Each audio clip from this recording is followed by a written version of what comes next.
Queridos irmãos, que a doce paz do nosso Senhor e Salvador Jesus Cristo esteja com você e com toda a sua família. Estamos iniciando o nosso culto dominical, nossa escola bíblica de todos os domingos pela manhã. E queremos agradecer a você, meu irmão, minha irmã, que nos dá a honra de poder adentrar em seu lar.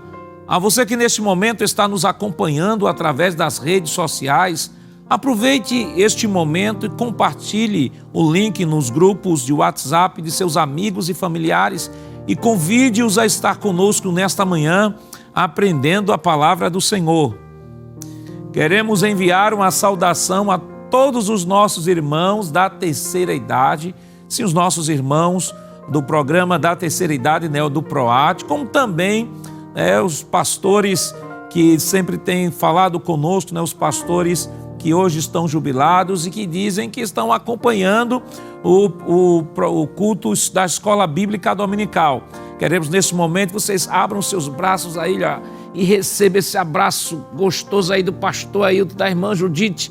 Deus abençoe os nossos irmãos, vocês são importantes para Deus, são importantes para nosso pastor, são importantes para a igreja, são importantes para toda a sociedade, porque vocês são uma bênção na mão do nosso Deus. Hoje nós vamos estudar uma lição muito importante. Então você, professor que está nos acompanhando, você, meu irmão, minha irmã, pega aí a sua Bíblia, seu caderno de anotações, sua revista de escola dominical, se prepare, porque daqui a pouco, daqui a alguns minutos, nós estaremos juntinhos aprendendo a palavra do Senhor. Vamos nesse momento orar ao Senhor, pedir a Ele a sua bênção especial. Se você puder fechar seus olhos, feche seus olhos neste momento e ore conosco. Pai, em nome de Jesus, nós queremos te render graças, Senhor, por este momento especial que nos concede estarmos aqui nesta manhã, para te bendizer, para te exaltar, para dizer que Tu és Senhor sobre as nossas vidas, Senhor. E te honrar nesta manhã com o nosso tempo, te honrar nesta manhã, Senhor, com a nossa disposição em aprender a Tua palavra. Queremos pedir uma bênção em favor de todos aqueles que estão sendo alcançados através desta programação, Senhor, que a Tua boa mão de Deus continue estendida sobre os Teus filhos, Senhor. Abençoe o nosso pastor presidente, pastor Ailton, continua ajudando o Teu filho, a evangelista Sonivaldo e a todos que compõem a Rede Brasil de Comunicação, a todas as direções de EBD, Senhor, corpo docente, discente, que neste momento, Senhor, estão vivenciando a escola bíblica dominical fisicamente, ó Pai. E queremos te render graças pela Rede Brasil, esse instrumento, Senhor, que Tu tens utilizado, ó Deus, para levar a escola bíblica dominical aos nossos irmãos que não podem estar fisicamente por uma série de razões. Queremos pedir a Ti, Senhor, continue estendendo as Tuas mãos, fala conosco nesta manhã. Em nome de Jesus nós pedimos hoje para todo sempre. Amém. Queridos irmãos, vamos nesse momento adorar ao Senhor com os nossos cânticos. Vamos nesse momento aproveitar a oportunidade e render graças a Ele, dizer a Ele que Ele é digno de honra, glória, louvor, adoração. E não perca a oportunidade de louvar ao Senhor neste momento. Se você não tem a harpa cristã aí próxima de você, não tem problema. Nós estaremos dispondo o texto, a letra da melodia aí na sua tela, onde você poderá nos acompanhar neste momento, para que em um grande e lindo coral possamos adorar ao Senhor nesta manhã. Vamos convidar o presbítero, irmão Jailson Aguiar, ele irá aqui entoar os cânticos congregacionais, e não perca a oportunidade de adorar ao Senhor, porque Ele é digno de toda a honra, glória, louvor e adoração.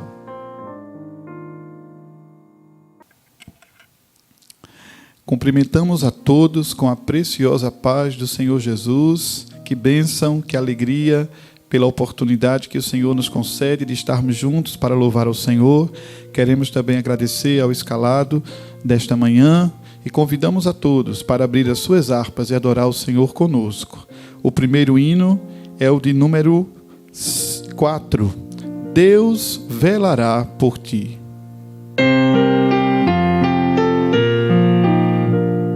Não desanimes, Deus proverá, Deus velará por ti.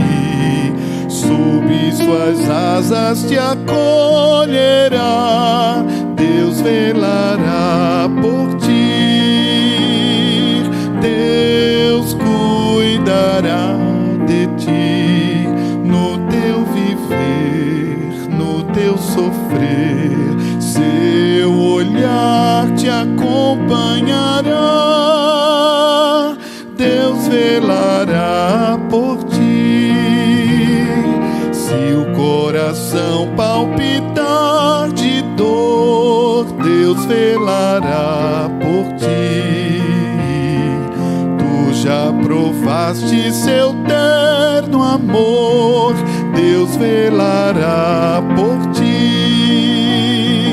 Deus cuidará de ti no teu viver, no teu sofrer. Seu olhar te acompanhará, Deus velará por ti. Nos desalentos, nas provações, Deus velará por ti. Lembra-te dele nas tentações, Deus velará por ti. Aleluia! Deus cuidará de ti no teu viver, no teu sofrer. Seu olhar te acompanhará, Deus velará por ti. Tudo que pedes Ele fará, Deus velará por ti. E o que precisas não negará, Deus velará por ti.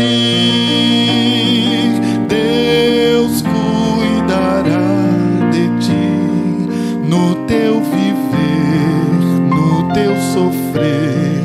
Seu olhar te acompanhará, Deus velará por ti.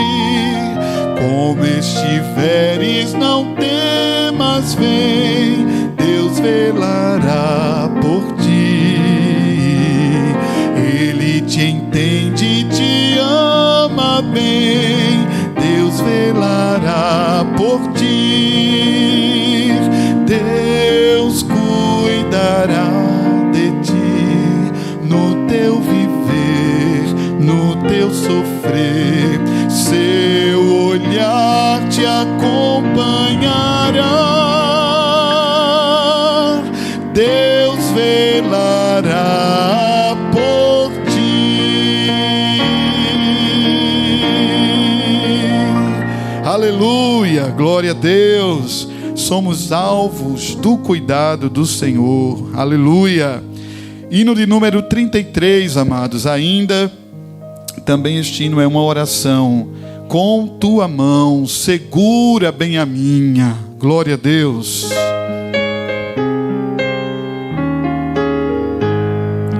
Com tua mão segura bem a minha, pois eu tão fraco sou, ó Salvador, que não me atrevo a dar nenhum só passo sem teu amparo, meu Jesus Senhor. Com tua mão segura bem a minha, e mais unido a ti, Jesus. Oh, traze-me que nunca me desvie de ti, Senhor, a minha vida e luz. Com tua mão segura bem a minha, e pelo mundo alegre eu seguirei. mesmo onde as sombras caem mais escuras, teu rosto vendo, nada temerei. E se chegar à beira deste rio que tu por mim quiseste atravessar, com tua mão segura bem a minha, e sobre a morte eu hei de triunfar.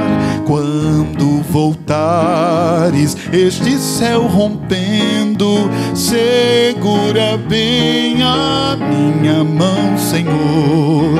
E meu Jesus, ó, leva-me contigo para onde eu goze teu eterno amor. Amém. Glória a Deus.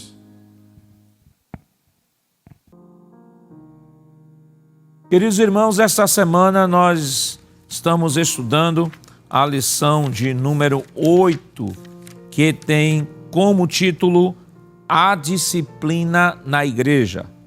O texto áureo nos diz o seguinte: E já vos esquecestes da exortação que argumenta convosco como filhos.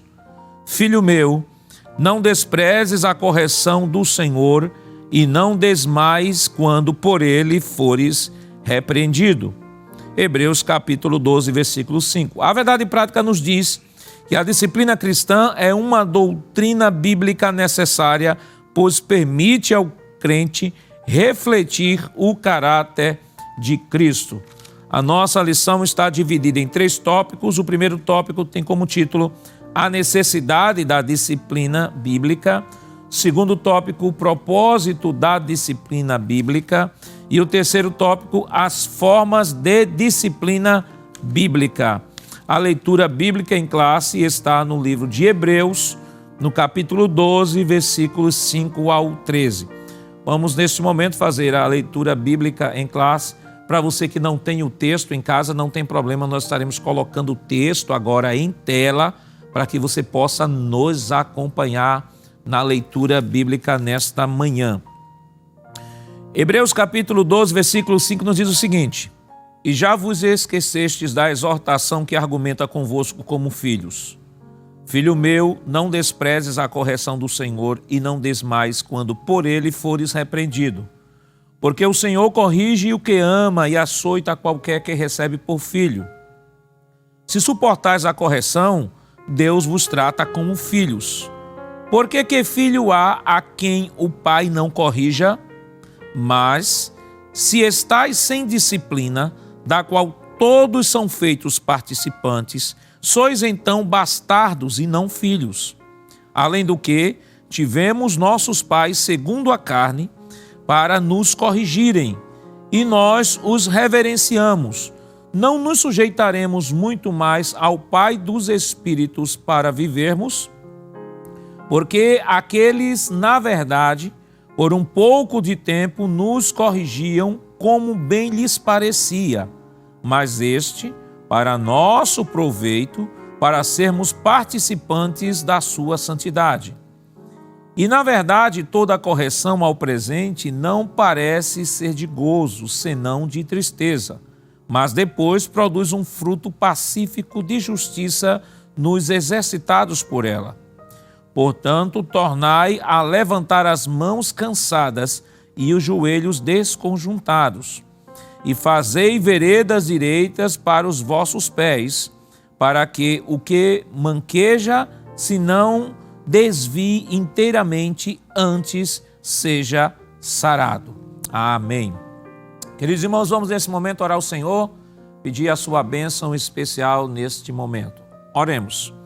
Pai, em nome de Jesus, nós queremos te render graças, Senhor, pela leitura da tua palavra que foi realizada e pedir uma bênção especial em favor do teu filho que irá ministrar a tua palavra.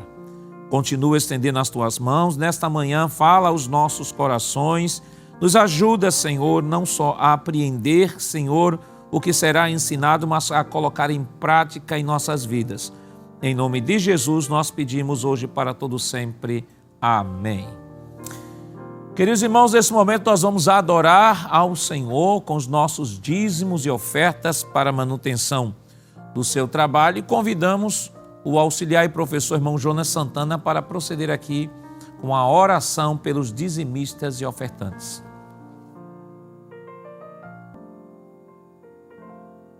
Meu querido irmão em Cristo Jesus, nós queremos saudar todos com a paz do Senhor e queremos nesse momento revelar nossa alegria, nossa satisfação de estarmos aqui, na casa de Deus, de estarmos na escola bíblica dominical nessa manhã de domingo, para participar de mais uma lição.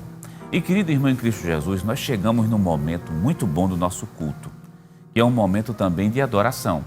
Porque você já percebeu, um culto começa assim, louvores, leitura da palavra e daqui a pouco vai ter a exposição da palavra de Deus, que com certeza o Santo Espírito de Deus Ele irá falar aos nossos corações. Mas também no culto tem um momento da oferta, momento do ofertório. E lembre de uma coisa, ofertar também é um ato de adoração a Deus. Dar o dízimo também é um ato de adoração a Deus. Então se você, querido irmão em Cristo Jesus, se pode fazer esse trabalho, faça com amor, faça com coração voluntário, faça para Deus. Faça numa atitude de adoração e atitude de agradecimento. E eu quero ler um texto bíblico com você nessa manhã de domingo, um texto conhecido, lá no livro de Deuteronômio, capítulo de número 14 e o versículo 22. Um texto bíblico que fala sobre dízimos. E olhe que é bíblico. Diz assim a palavra de Deus: certamente darás os dízimos de toda a novidade da tua semente, que cada ano se recolher do campo. É uma determinação bíblica no Antigo Testamento, é uma determinação do Novo Testamento. A Bíblia fala dos dízimos e fala da oferta como sendo uma prática, mas que seja uma prática de adoração, seja uma prática de agradecimento. Então, querido irmão, se você pode fazer esse trabalho, faça com muito amor, faça com muita dedicação. E a Igreja Evangélica Assembleia de Deus, aqui no estado de Pernambuco, pensando em você. Você que está em outro estado, você que está em outro país, nós temos muitas pessoas que estão em outros países, que nesse momento participam da escola bíblica dominical, mas que também quer ofertar. Então você pode fazer isso nessa manhã de domingo e vai aparecer agora na tela o Pix da igreja. Está aí o Pix, nada mais é do que o CNPJ da Assembleia de Deus. Eu vou repetir para você, ou melhor, eu vou ler para você, 10 632 404 1000 ao contrário, dígito de número 51. Igreja Evangélica Assembleia de Deus em Pernambuco. Você nessa manhã pode dar seu dízimo, você nessa manhã pode dar sua oferta, você pode até pagar o seu voto, você pode contribuir também para o sistema de comunicação da igreja. Então, depende da natureza e do que o seu coração está disposto nesse momento a ofertar. Você está vendo as contas da igreja que está aparecendo aqui do meu lado. E eu quero convidá-lo nesse momento, depois disso tudo, da leitura da palavra de Deus, para nós realizarmos uma oração. Uma oração, em primeiro lugar, oração de agradecimento. Agradeça pela vida, agradeça pelo pão que chega na sua mesa, agradeça pelo seu trabalho. Ah, mas eu estou falando para pessoas que estão desempregadas. Agradeça, porque Deus está lhe dando a oportunidade de estar vivo. E vamos aproveitar nessa oração, colocar também em evidência, falar diante de Deus, aquela pessoa que está desempregado, que está precisando de uma porta de trabalho. Deus é o dono de todas as empresas e Ele pode abrir uma porta de trabalho para você e depois você está aqui também ofertando e contribuindo com a casa de Deus. Quero convidá-lo nessa manhã de domingo. Vamos orar, agradecendo e pedir para Jesus abrir porta de trabalho. Chegue diante de Deus com fé, com alegria, com satisfação. Deus pode fazer tudo. Oremos nesse momento. Pai eterno, Cristo amado, Senhor da glória, recebe, ó Pai, a nossa adoração, que nesse momento se faz representar através dos dízimos, através das ofertas. Teus servos que nesse momento estão contribuindo, que a Tua mão santa, a Tua mão poderosa, meu Deus, possa estar estendida sobre cada família. Recebe como um cheiro suave, como oferta de cheiro suave diante de Ti. Senhor, usa de misericórdia com esse chefe de família que está desempregado, com esse pai, com essa mãe, com esse filho que está desempregado, esse homem que está pedindo uma porta de trabalho. Estende a tua mão santa, da força, da graça, ajuda, abre as portas. Assim nós te pedimos, porque nós cremos que tu podes fazer tudo e todas as coisas. Pai eterno, que a tua mão poderosa esteja estendida no nome santo e poderoso de Jesus e recebe os nossos agradecimentos em nome de Jesus. Amém. Amém. Querido irmão, você continua conosco aqui na Rede Brasil de Comunicação, participando da Escola Bíblica Dominical, participando desse culto que acontece na sua casa, e vamos aproveitar o momento. O pastor Nadir Jackson Saraiva, superintendente das escolas dominicais aqui no estado de Pernambuco, convida o presbítero Jailson Aguiar para louvar a Deus com um dos seus hinos.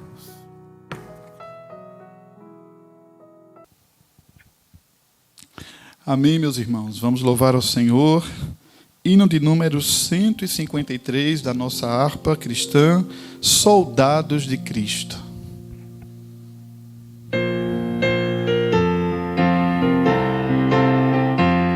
Soldados de Cristo, que entrastes na lida, lutai sem desmaio, lutai com valor, e o inimigo levai de vencida, dizendo que Cristo é nosso Senhor.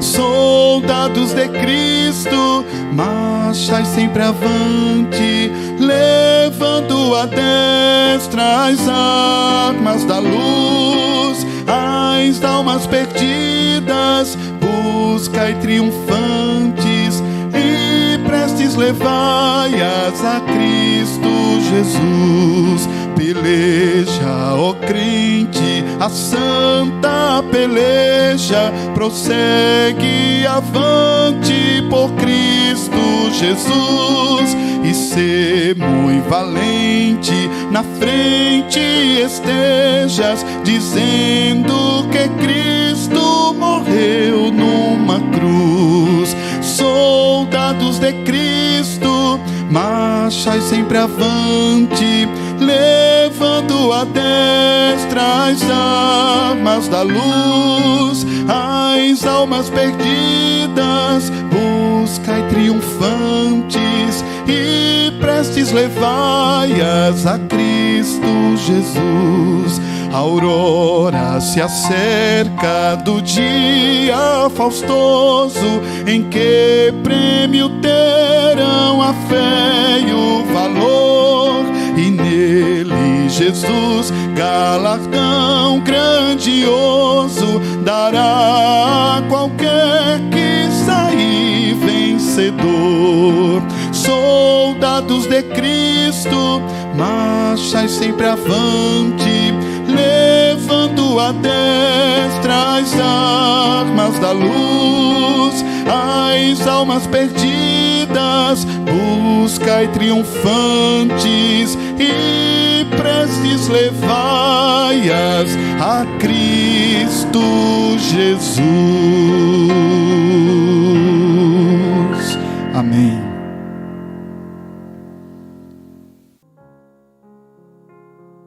Queridos irmãos, esta semana estamos estudando a lição de número 8, que tem como título A Disciplina na Igreja. Aqui nós já fizemos a leitura do nosso texto áureo, que está baseado no livro de Hebreus, no capítulo 12, versículo 5. Eu queria ler novamente com vocês a verdade prática da lição, que nos diz o seguinte, vamos colocar aí na tela, diz assim: a disciplina cristã é uma doutrina bíblica necessária, pois permite ao crente refletir o caráter de Cristo. Ok? Então, queridos irmãos, esta lição desta semana é uma lição que está diretamente relacionada àquela lição de número 6, que nós aprendemos sobre igreja, organismo e organização.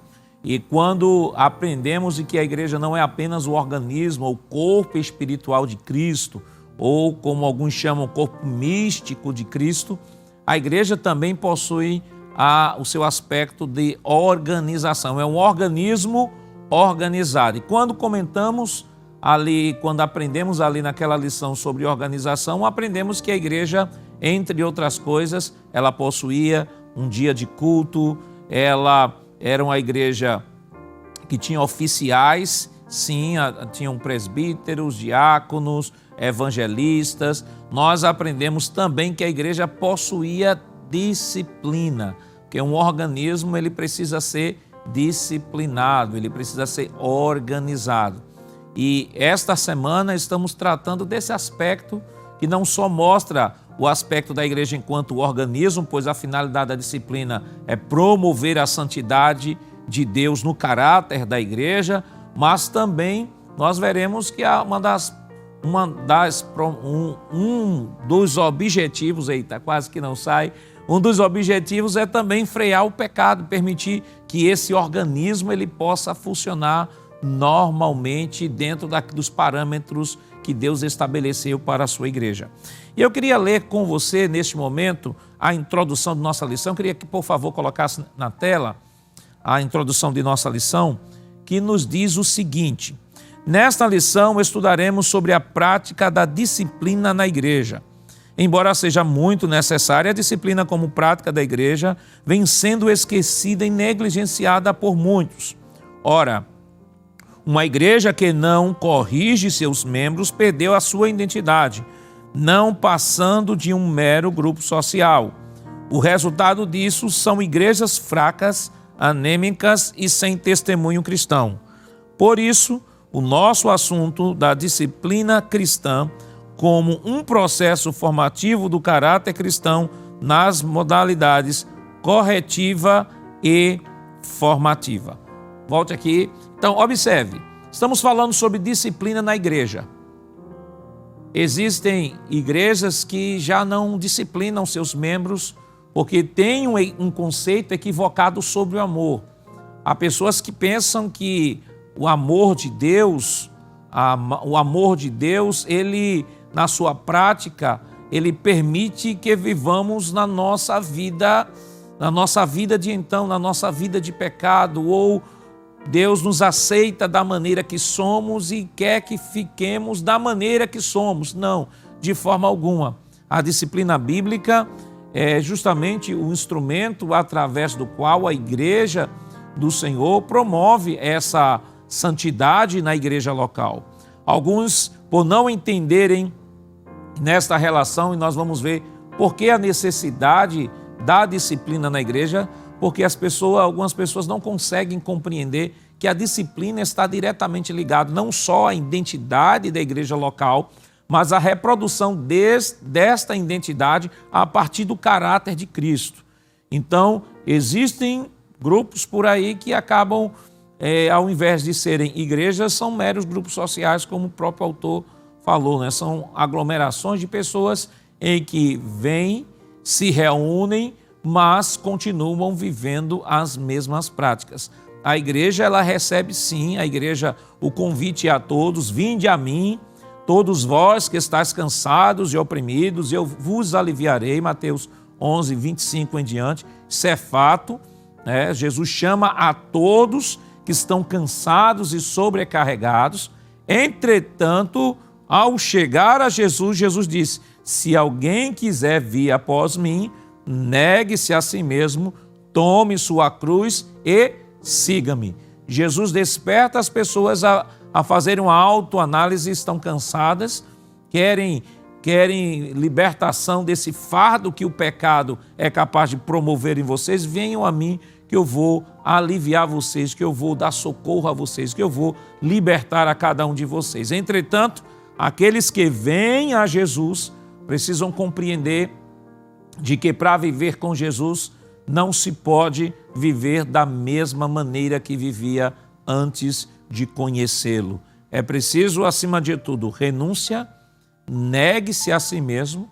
Segundo, tome a sua cruz e siga-me. Então, esta lição nesta semana, queridos irmãos, vai nos trazer uma explicação e uma reflexão sobre a disciplina na igreja, a sua necessidade, o seu propósito e sua forma de aplicação. Voltemos aqui agora para o tópico de número 1, é a necessidade da disciplina bíblica. Ele diz o seguinte: Deus é santo. A santidade é um dos atributos de Deus, por isso é uma das causas que justificam a necessidade da disciplina na igreja. Eu sou santo, Levítico 11:45. Deus é santo e como tal deve ser reconhecido. Jesus mostrou na oração do Pai Nosso a necessidade de reconhecermos a santidade de Deus. Santificado seja o teu nome, Mateus 6:9. Quando Deus se faz presente, a nossa pecaminosidade se evidencia. E vendo isso, Simão Pedro prostrou-se aos seus pés, dizendo: Senhor, ausenta-te de mim, porque sou um homem pecador. Lucas 5:8. Assim, quando o comportamento pecaminoso na vida do crente não é corrigido, a santidade de Deus deixa de ser reconhecida. Vale destacar aqui, queridos irmãos, nesse ponto que fala sobre a necessidade da disciplina bíblica, há uma necessidade justamente por aquilo que nós já apresentamos. Ao convite de Jesus a todos para virem diante da sua presença, buscarem alívio e conforto, mas o próprio texto de Mateus, no capítulo 11, eu queria ler com você, se você puder, nesse momento, tiver um exemplar das Escrituras, você possa abrir a sua Bíblia. Se não, você faz a sua anotação aí no caderninho de anotações, seu caderninho de anotações, e depois você vai lá, pega o caderninho de anotações, depois pega a sua Bíblia e vai ler esse texto. Então veja o que é que o texto nos diz. Mateus capítulo 11, versículos 29 em diante, ele diz o seguinte: Venham a mim todos vocês que estão cansados e sobrecarregados, e eu os aliviarei. Tomem sobre vocês o meu jugo e aprendam de mim, porque sou manso e humilde de coração, e vocês acharão descanso para a sua alma, porque o meu jugo é suave e o meu fardo é leve. Observe que ao mesmo tempo em que Jesus faz o convite, venham a todos que estão cansados e sobrecarregados, ele diz: tomem vocês o meu jugo. E o que é o jugo de Jesus? Essa palavra jugo se refere a um instrumento no mundo antigo que se utilizava para emparelhar dois bois, para que estes bois pudessem trabalhar juntos. Esse jugo é também chamado de canga, que era uma peça em que os bois juntos juntavam os dois bois, e esta canga ela permitia com que os dois bois pudessem andar no mesmo ritmo, um ajudando o outro na mesma força. Sempre se colocava um boi novo e um boi pouco mais velho, porque o boi novo tinha força, mas o boi velho ele tinha a experiência, então ia trabalhando de maneira equilibrada. Quando Jesus diz: tomai sobre vós o meu jugo, ele está dizendo: olha, eu quero ser seu amigo. Está falando de intimidade. Quero ser seu amigo. Eu quero que esta canga esteja em cima entre mim e você, e nos tornem juntos, e a partir desta união nós possamos viver. E aí, quando se fala de união com Jesus, está se falando justamente daquele texto que nós citamos, de renúncia. Quem quiser vir após mim, negue-se a si mesmo. E aí, quando a canga é colocada, o ritmo quem dá não é o boi novo, é o boi mais antigo. Quando Jesus coloca a sua canga sobre nós, ele é o nosso irmão mais velho. Ele é que vai nos direcionando como devemos andar e o que devemos fazer. A energia da vida de pecado vai ser freada pela mansidão e tranquilidade e santidade da vida de Jesus. Que nesta manhã, querido irmão, querida irmã, compreenda perfeitamente que a disciplina ela tem essa finalidade de promover a santidade de Deus na igreja. Quando não se disciplina, quando o indivíduo não é corrigido, ele perde a noção da santidade de Deus. o referencial para a disciplina bíblica sempre será a santidade de nosso Senhor Jesus Cristo.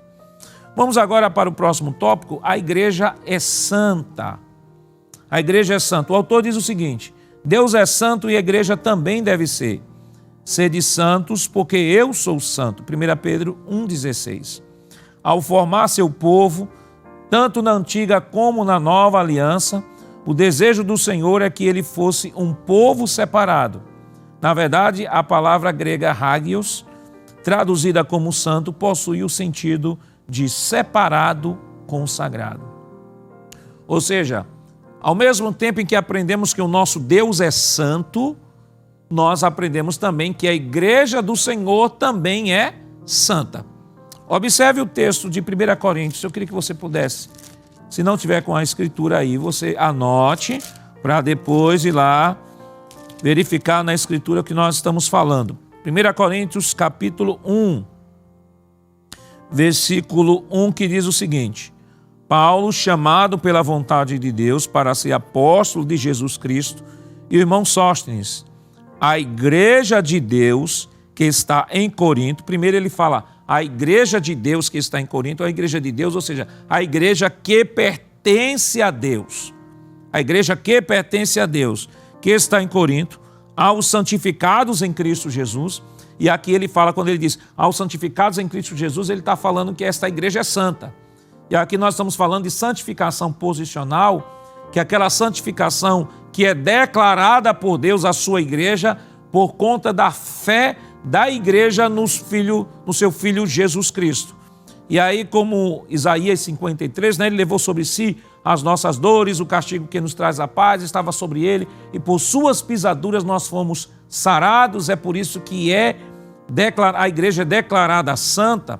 E aí Paulo diz, olha, a igreja de Deus, ou seja, a igreja que pertence a Deus, ele diz, aos santificados em Cristo Jesus, ou seja, que o próprio Deus imputou a essa igreja a santidade por conta da obra de Cristo realizada na cruz do Calvário.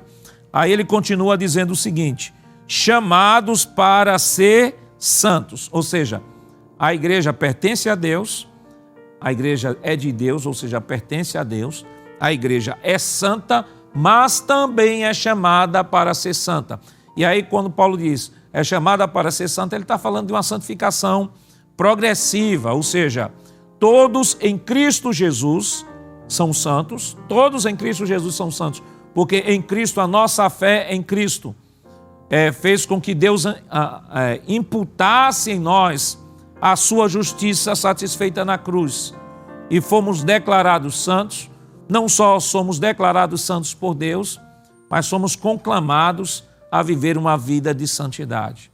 E aí, queridos irmãos, vale destacar que mesmo sendo nascidos de novo, mesmo sendo batizados nas águas, mesmo muitas vezes sendo batizados no Espírito Santo, mas isso em nenhum momento se constitui como uma blindagem contra o pecado.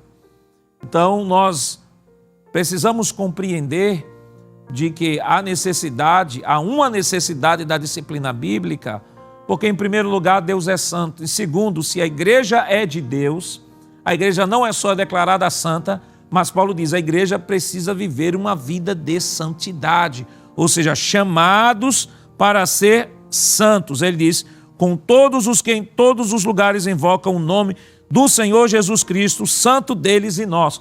Veja, Paulo diz que isso é uma responsabilidade de todos aqueles que invocam o nome do Senhor Jesus Cristo.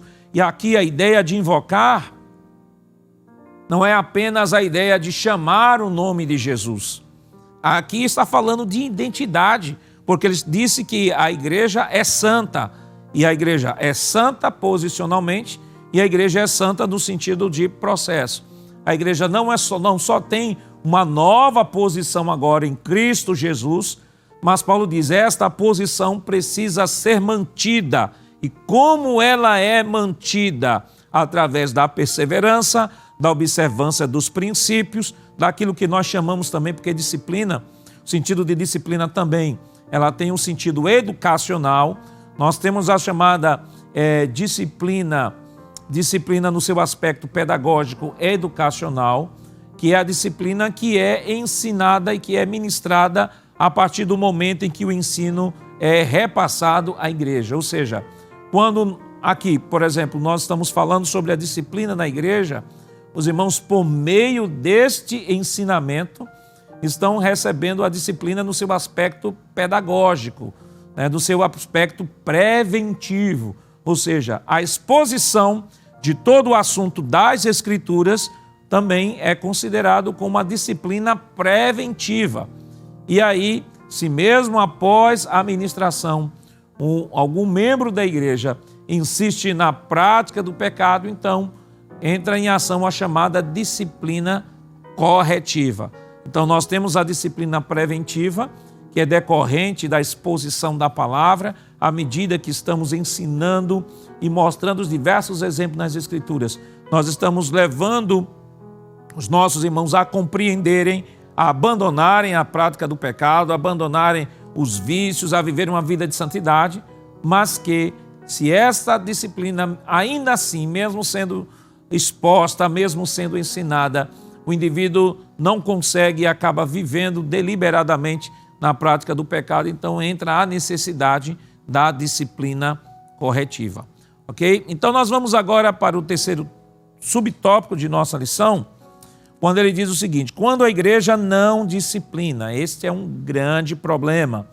Ele diz o seguinte: se a igreja como corpo de Cristo deve ser santa, 1 Coríntios 3,16, a mesma forma o cristão como membro desse corpo, da mesma forma o cristão como membro desse corpo o deve ser também. 1 Coríntios 6:19. A santidade faz parte da identidade da igreja. Vamos ler esse texto de Efésios, Efésios capítulo 1, versículo 1. Ele diz o seguinte: Paulo, apóstolo de Jesus Cristo, pela vontade de Deus, aos santos que vivem em Éfeso e são fiéis em Cristo Jesus. Olha que texto lindo. Esse texto nos remete à identidade da igreja. Paulo diz não só que aos santos que vivem em Éfeso, mas também que são fiéis em Cristo Jesus. Ou seja, se Deus é santo, a igreja que pertence a Ele precisa também ser santa. E o autor continua: logo, a falta de disciplina acaba embotando nossa identidade. Surge então a imagem do crente mundano ou carnal. Na verdade, esses adjetivos revelam de fato um crente indisciplinado, alguém que não tratou ou não foi tratado, aquele que acabou se tornando um hábito pecaminoso. Nesse sentido, a falta de disciplina acaba destruindo o limite entre o sagrado e o profano. Portanto, uma igreja que não disciplina seus membros torna-se mundana. Apocalipse 3:19. Então, observe. E aqui a gente já vê que a necessidade da disciplina. Primeiro, vamos sintetizar aqui: a santidade é um dos atributos de Deus e, por isso, uma das causas que justificam a necessidade da disciplina. Então, a santidade de Deus é uma das causas que demonstram a necessidade da disciplina. Não só Deus santo, mas a sua igreja precisa ser santa, ou sua igreja é santa por natureza e fiel em sua identidade, e em decorrência disso, ela mantém a disciplina. Mantém a disciplina justamente, você tem a disciplina, como já falamos aqui, preventiva, que é aquela disciplina decorrente da exposição do texto sagrado e das verdades escriturísticas, e nós temos aqui a disciplina corretiva, que é aquela disciplina que o escritor aos Hebreus está falando, baseado em Hebreus capítulo 12. Vamos agora para o segundo tópico de nossa lição. Veja aí, o propósito da disciplina bíblica. Primeiro subtópico de nossa lição, ele diz o seguinte: manter a honra de Cristo. Qual é o primeiro propósito? Manter a honra de Cristo. É importante que você possa repetir aqui, queridos. Vamos lá, você repete aí em casa. Vamos lá, eu digo qual é o propósito da disciplina bíblica, aí você repete comigo. Qual é o propósito da disciplina bíblica? Primeiro, manter a honra de Cristo, ok? Então o texto segue dizendo o seguinte: quando o pecador que não é tratado na vida do crente, quando o pecado não é tratado na vida do crente, Cristo é desonrado. Em nome de Deus é blasfemado entre os gentios por causa de vós. Romanos 2:24. Se não corrigidos, o comportamento pecaminoso compromete o testemunho cristão. No caso da igreja de Corinto, de um dos seus membros adotou um comportamento flagrantemente pecaminoso, sem, contudo, ter uma resposta enérgica da igreja, condenando essa prática, levou o apóstolo Paulo a censurá-la.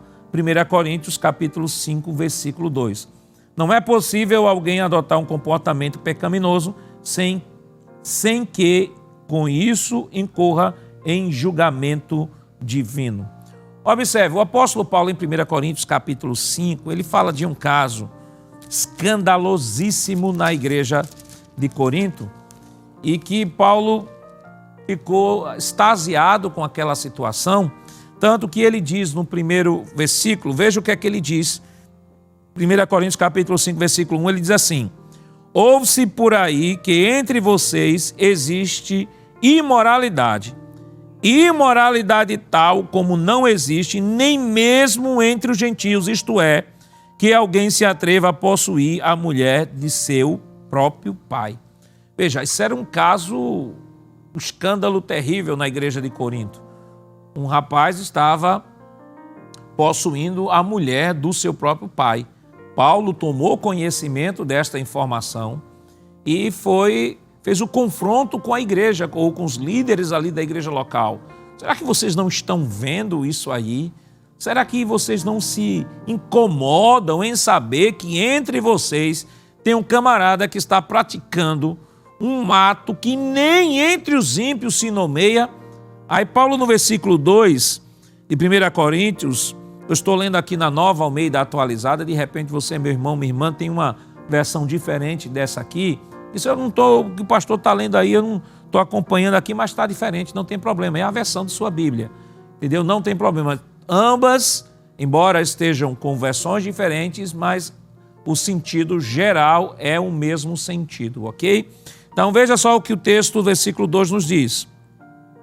E vocês andam cheios de orgulho, quando deveriam ter lamentado e tirado do meio de vocês quem fez uma coisa dessas. Então, o que era que estava em jogo aí? O que estava em jogo era justamente a honra de Cristo. Imagine uma igreja que, como já citamos aqui, 1 Coríntios capítulo 1, versículo 1 e também Efésios 1:1, uma igreja que é identificada como uma igreja santa, como uma igreja fiel, tolerar um pecado de tamanho escândalo. Paulo disse, olha, isso é tão sério que nem entre os ímpios existem isso. E como é que você, que é igreja, como a igreja pode tolerar essa situação? Paulo está dizendo. E aí o que é que acontece? O apóstolo Paulo, ele, lá em 1 Coríntios, ele vai dizer, eu quero dizer a vocês que em nome de Jesus, reunindo vós e o meu espírito.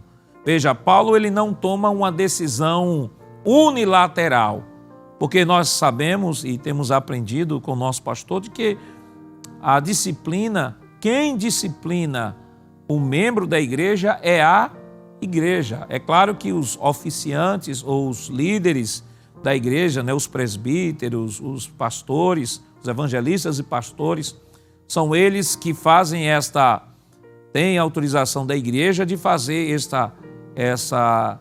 esse ouvir, né, o ouvir do indivíduo, o indivíduo que de repente cometeu um pecado, ele vai procurar um oficial da igreja, ele vai procurar um presbítero, ele vai procurar um evangelista, ele vai procurar um pastor para buscar orientação, e ele conduz a todo o processo, mas a suspensão da comunhão, ela é feita exclusivamente pela igreja. Eu acredito que os irmãos veem isso na prática. Por exemplo, às vezes tem um irmão que chega na Santa Ceia e cometeu uma falta, mas que não é uma falta que de repente precise o levar a uma suspensão da comunhão, mas apenas um pedido de perdão. E aí, quando aquele membro chega na Santa Ceia, conversa lá com o presbítero, o evangelista, conversa, manifesta aí a sua situação, porque a sua consciência está incomodando, e aí comenta e conversa lá com o oficial da igreja, e aí o que acontece, ocorre, os irmãos sabem muito bem que isso é bem natural, de que antes de ter o processo da Santa Ceia, antes de ceiar, melhor dizendo, ele recebe a oportunidade para pedir um perdão e toda a igreja, ela perdoa aquele membro, né? Que isso faz parte da disciplina. A disciplina ela tem diversos níveis, essa também, o pedido de perdão também faz parte de um processo disciplinar, ok? Mas nós temos também a disciplina como suspensão da comunhão, que é outra situação específica. Nesse caso aqui, a finalidade era manter a honra de Cristo na igreja, não só internamente, ou seja, a própria identidade da igreja, como externamente. De repente, daquela sociedade ímpia, perversa, ver naquela igreja que diz ser a igreja de Deus, a igreja do Senhor, a igreja fiel, que deveria reproduzir o caráter de Cristo, de repente está permitindo, como foi a igreja de Corinto, permitindo que tal pecado, tal problema pudesse ocorrer no seu seio. E aí Paulo entra, chama a liderança local, conversa, e toma o processo disciplinar, mas sobre este caso, no tópico posterior, nós estaremos comentando. Então, primeiro objetivo é manter a honra de Cristo. Eu queria ir para o segundo tópico de nossa lição, o segundo subtópico, que é frear o comportamento pecaminoso. O autor nos diz o seguinte: outro propósito da disciplina cristã está no fato de que ela põe um freio no comportamento pecaminoso. Isso porque o pecado é algo extraordinariamente contagioso, que tem poder de se alastrar com grande facilidade. Não sabeis que um pouco de fermento faz levedar toda a massa? 1 Coríntios 5 e 6. Então observe, a finalidade da disciplina, e aqui nós estamos tomando o texto de 1 Coríntios 5. A finalidade da disciplina lá era não só manter a honra de Cristo, como já comentamos, mas também frear o comportamento pecaminoso. Isto porque alguns membros da igreja poderiam ver naquele ato de tolerância ao pecado daquele camarada que estava dormindo com a mulher de seu pai, poderiam ver naquele ato de tolerância um estímulo para fazer a mesma coisa. Porque vale destacar o seguinte, que mesmo sendo regenerados, mesmo sendo batizados em água, mesmo sendo batizados no Espírito Santo, ainda que sejamos usados nos dons espirituais, na diversidade de dons espirituais, mas nada disso aniquila a nossa antiga natureza. Paulo deixa claro isso em Gálatas 5,17, que existem duas naturezas que vivem dentro de cada um de nós. É a nova natureza que nós recebemos no momento, no ato da conversão. Paulo diz em Efésios 2, e ele vos vivificou, estando vós mortos em vossos delitos e pecados, ou seja, nós recebemos de Deus a nova natureza, mas também temos a antiga natureza, a natureza adâmica, que aí Paulo ainda no mesmo capítulo diz assim, andai em espírito e não cumprireis as concupiscências da carne. Em outras palavras, Paulo disse, se você não deixa o Espírito dominar a sua vida, a antiga natureza, ela vai de fato, tomar conta da sua vida. Há uma guerra interior entre a antiga e a nova natureza. Qual das duas vencerá essa batalha? A que eu, por vontade deliberada, entregar o controle da minha vida. Então, quando Paulo diz, não sabeis que por um pouco de fermento faz levedar toda a massa, Paulo diz, trate este problema de maneira cirúrgica, para que outros irmãos não sejam estimulados pela antiga natureza de viverem a prática, porque já que o irmão citado no texto, ele não estava sendo tratado, então os irmãos novos na fé, e até os antigos mesmo poderiam entender que aquela prática ela seria normalmente tolerada, já que não foi disciplinada. Então a igreja acabaria perdendo a sua identidade, voltando ao seu estado de pecado. Eu queria que você, nesse momento, se estiver com o texto bíblico aí, com a Bíblia aí, você pudesse abrir sua Bíblia. Se não, você anota o texto que eu estou citando aqui, você anota o texto para depois conferir na Escritura. Temos o texto aqui de Romanos, capítulo 6, versículos 10 em diante, diz assim: Pois quanto a ter morrido, de uma vez para sempre, morreu para o pecado, mas quanto a viver, vive para Deus. Assim também vocês considerem-se mortos para o pecado, mas vivos para Deus em Cristo Jesus. Aí Paulo continua: Portanto, não permitam que o pecado reine em seu corpo mortal. Veja, para quem Paulo está falando isso? Paulo está falando para os crentes de Roma. Paulo está falando para crentes. Paulo não está falando para pecadores. Então, o que Paulo está dizendo aqui, se você puder ler o capítulo a partir do versículo 1, você perceberá que Paulo está falando da nossa identidade como regenerados, do batismo em águas, da nossa identificação com Cristo. Ele diz: e porque essa identificação com Cristo, ela foi manifestada publicamente por meio do batismo, e vocês se batizaram e assumiram publicamente um compromisso com Cristo em viver uma vida de santidade, ele diz: abram seus olhos, porque o batismo, embora tenhamos uma lição mais à frente que vai falar sobre o batismo, mas como está relacionada ao assunto, Paulo, em outras palavras, estava dizendo: botem na cabeça de que o batismo não os isenta de viver uma vida de pecado. A vida de pecado será vivida a partir do momento em que você desleixa, em que você relaxa com relação às verdades cristãs e acaba esquecendo isso. E a possibilidade de voltar àquilo que você vivia é grande. Por isso que ele diz, versículo 12: Portanto, não permitam que o pecado reine em seu corpo mortal, fazendo com que vocês obedeçam às suas paixões. Ou seja, quando nós permitimos que o pecado tome conta de nosso corpo, nós estamos dando a ele novamente o governo da nossa vida.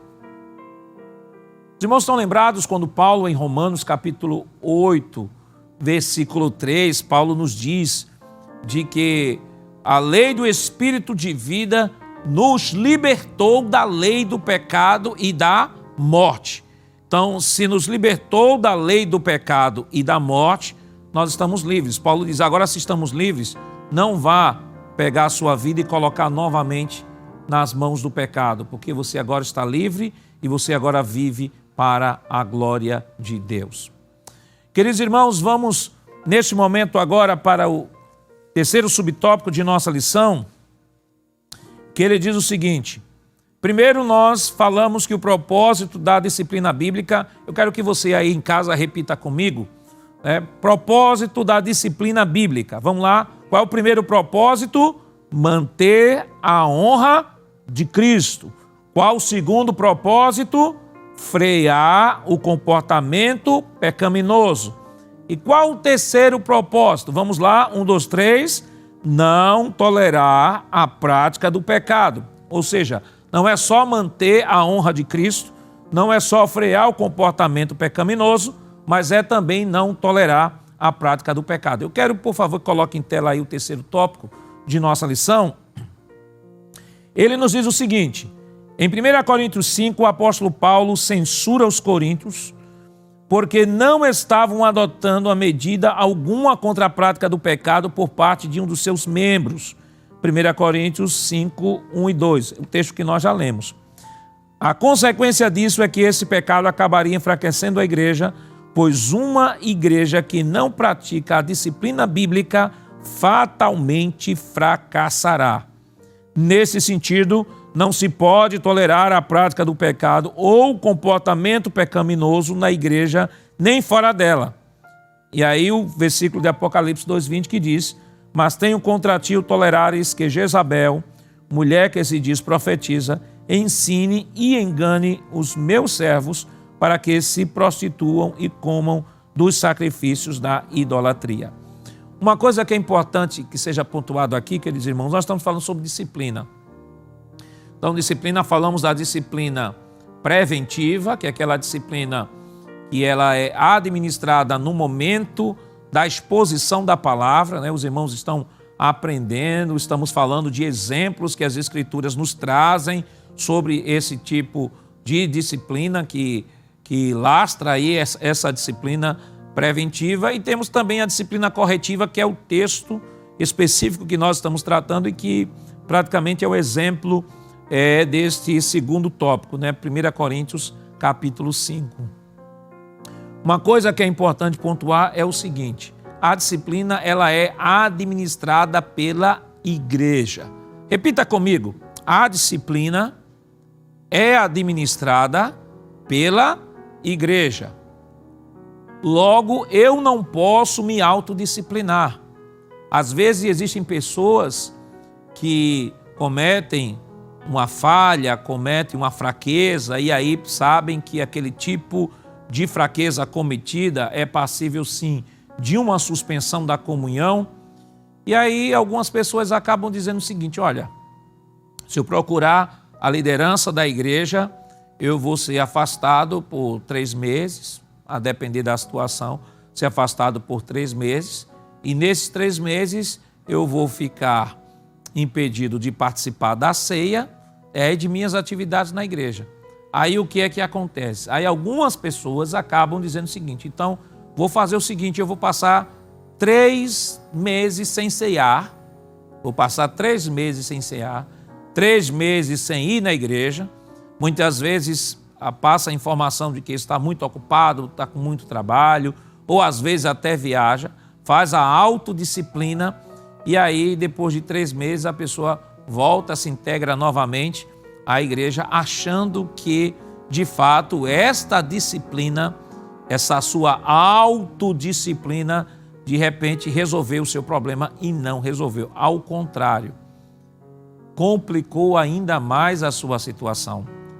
Há outros também que, mesmo estando suspenso da comunhão, às vezes dizem assim: já que eu estou suspenso da comunhão, eu vou poder pecar à vontade e depois eu me reconcilio. Só que aí a grande questão é o seguinte: se ele está suspenso da comunhão e nesse momento da suspensão ele cometeu outros pecados, ele vai ter que também responder por esses outros pecados. A suspensão da comunhão não é um cartão verde para viver uma vida, uma prática de pecado de forma alguma. Nem a autodisciplina é a maneira bíblica da correção, não. A autodisciplina, nesse sentido do texto que nós estamos comentando, do assunto que estamos falando, ela só pode ser administrada pela igreja. É a igreja que administra a disciplina. E qual é a finalidade? A finalidade é manter a honra de Cristo, frear o comportamento pecaminoso e também não tolerar a prática do pecado. Se você, meu amigo, minha amiga, meu irmão, minha irmã que está nos acompanhando neste momento, se de repente você tem alguma situação que precisa ser tratada, procure o presbítero da igreja, procure seu coordenador, procure seu pastor, vá buscar aconselhamento, vá buscar orientação, mas não fique com essa pendência na sua vida. Procure obter saúde espiritual, porque a disciplina ela tem essa finalidade. Vamos voltar aqui para o texto. Eu queria que colocasse, por favor, o texto da nossa leitura bíblica em classe, Hebreus capítulo 12, versículos 5 ao 13. Aí está aí o texto. Você, meu irmão, que está nos acompanhando neste momento, dê uma olhada aí. Veja que o versículo 11, 12 e 11 da leitura bíblica em classe diz assim: e na verdade toda a correção ao presente não parece ser de gozo, senão de tristeza, mas depois produz um fruto pacífico de justiça nos exercitados por ela. Observe, esse texto deixa claro de que a disciplina, ninguém é disciplinado sorrindo. Se foi disciplinado sorrindo é porque não tem sensibilidade. Geralmente, e comumente sempre, o 100% dos casos, quase 100% dos casos, as pessoas são suspensas da comunhão ou são disciplinadas com tristeza. Mas veja a finalidade. Ele diz assim, ao que parece, não parece ser de gozo, senão de tristeza, mas depois produz um fruto pacífico de justiça nos exercitados por ela.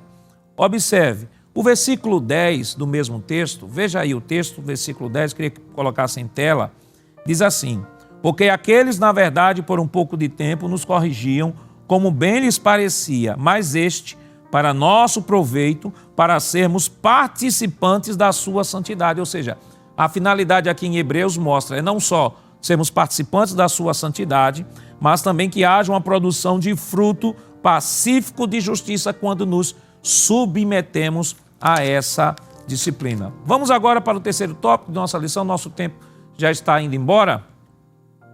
Aí nós temos as formas de disciplina bíblica.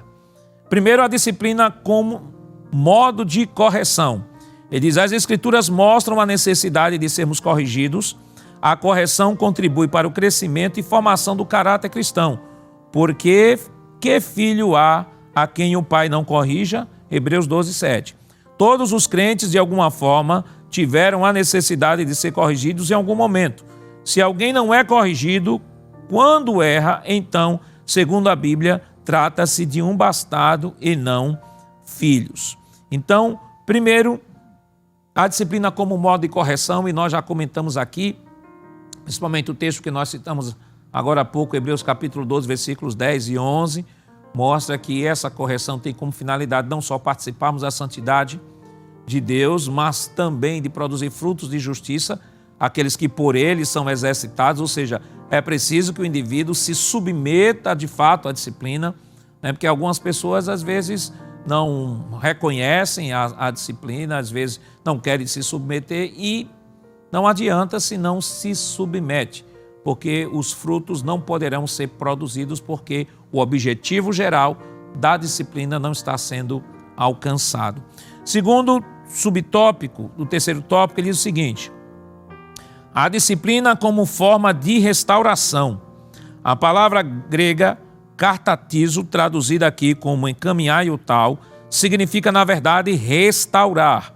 É usado em Mateus 4 e 21 para se referir aos reparos, remendos nas redes de pescas. O sentido, portanto, é fazer com que a pessoa atingida pelo pecado seja restaurado ao seu anterior estado de bem-estar com Deus, da mesma forma que uma rede de pesca volta à sua utilidade após ser consertada. Nesse aspecto, dizemos que a disciplina cumpre importante papel de restaurar o ferido, conforme a instrução do apóstolo Paulo à igreja de Corinto, para que restaurasse o faltoso da comunhão. Veja aí que o texto que o autor cita é 2 Coríntios 2, 5 a 8, depois você pode ler esse texto, mostra de um indivíduo ali, diferentemente desse de 1 Coríntios 5. 1 Coríntios 5 era um pecado de imoralidade. 2 Coríntios 2, 5 a 8, era um pecado de rebelião. Aquele indivíduo estava juntando com outras pessoas para entrar em rebelião contra o pastor da igreja. E aí, reconhecido, Paulo, sabendo disso, Paulo acaba enviando Tito com uma carta muito forte para aquela igreja, porque Paulo estava triste, porque havia uma resistência dentro da própria igreja ao ministério de Paulo. Paulo chega a dizer em 2 Coríntios capítulo 3, se havia necessidade dele apresentar até carta de recomendação. Paulo diz assim, vocês são a minha carta de recomendação, veja que absurdo. Aí Paulo envia a carta dolorosa, isso você pode depois ler aí em 2 Coríntios 6 e 7, capítulo 6, capítulo 7, Paulo fala sobre isso. Então, esse indivíduo aqui, ele é corrigido, e o apóstolo Paulo cita aqui 2 Coríntios 2, 5 a 8, que ele deveria ser corrigido com amor, ter cuidado, para que Satanás não encontrasse ocasião para destruí-lo. Até aquele caso, de 1 Coríntios 5, veja que Paulo diz para que a sua vida, ou para que ele seja entregue a Satanás, para que o seu espírito seja salvo. Ou seja, o objetivo não era destruir pessoas. Na verdade, o objetivo era permitir com que ele pudesse refletir sobre o seu pecado e, refletindo o seu pecado, pudesse ser conduzido ao arrependimento. E agora nós vamos para o último tópico de nossa lição, subtópico 3, que fala a disciplina como modo de exclusão. E o texto nos diz o seguinte: esse tipo de disciplina é também conhecido como cirúrgica. Isso porque o membro é cortado do corpo de Cristo. Paulo diz, ainda se referindo a 1 Coríntios 5,13, ele diz: tirai, pois, dentre vós a esse iníquo. Nesse caso, há um desligamento e não apenas um afastamento da comunhão.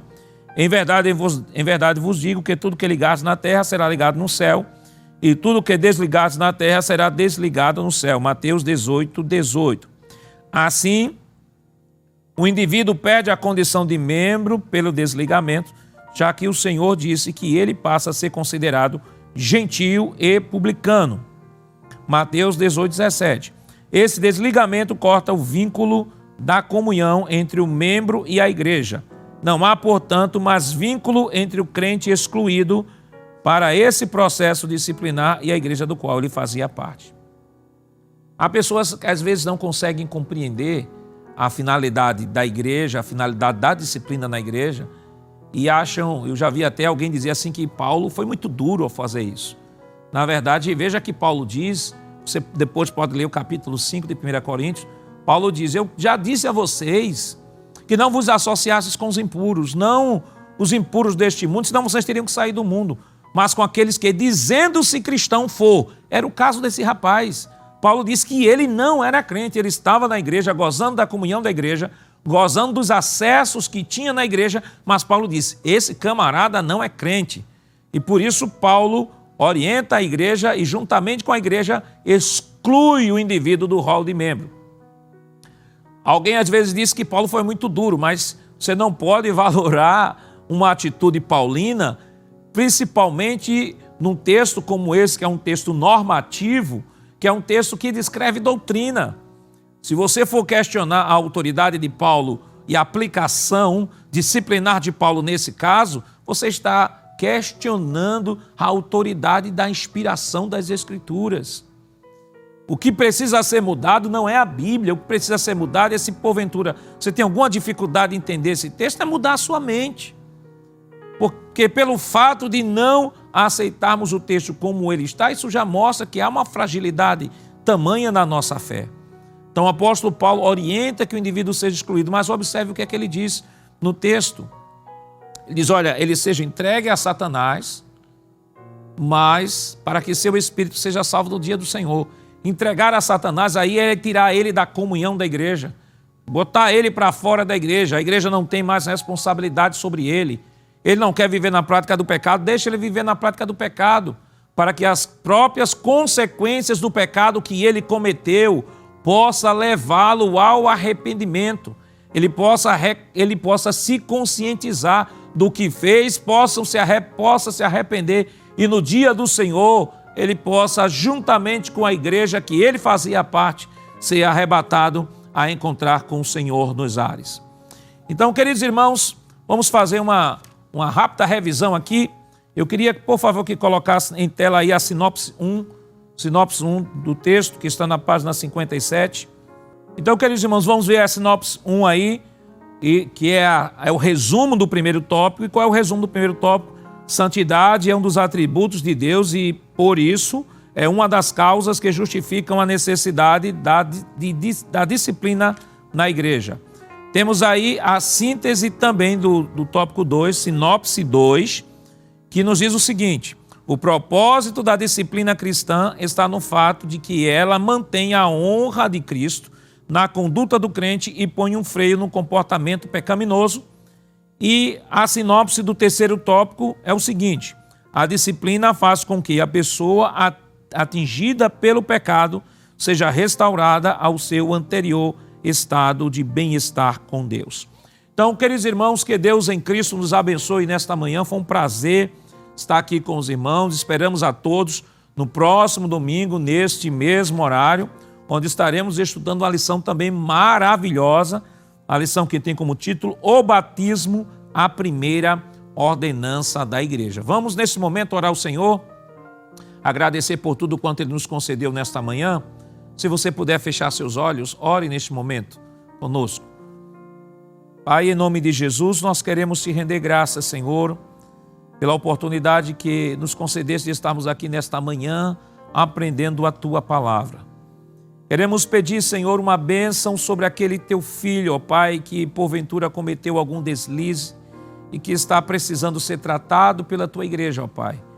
E muitas vezes encontra-se envergonhado, está com vergonha, não quer comentar, não quer falar, ó Deus, mas neste momento que o Teu Santo Espírito possa encorajá-lo, Senhor, a buscar saúde espiritual, ó Pai.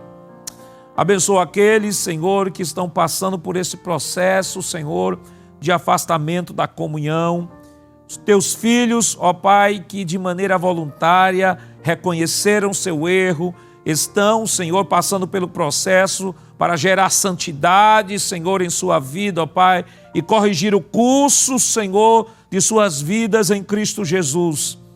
Neste momento que o Teu Santo Espírito os ajude, os fortaleça, dá-lhe, Senhor, uma bênção, Senhor, que eles possam perseverar para a honra e a glória de Teu nome.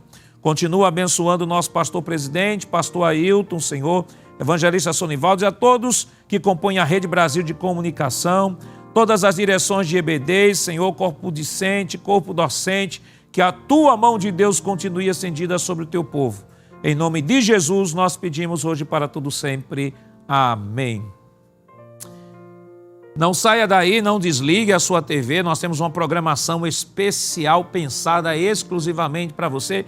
E se a Escola Bíblica Dominical foi uma bênção na sua vida, pode ter certeza que os programas que seguirão servirão também de bênção para a sua vida. E esperamos vocês no próximo domingo, neste mesmo horário, em nome de Jesus.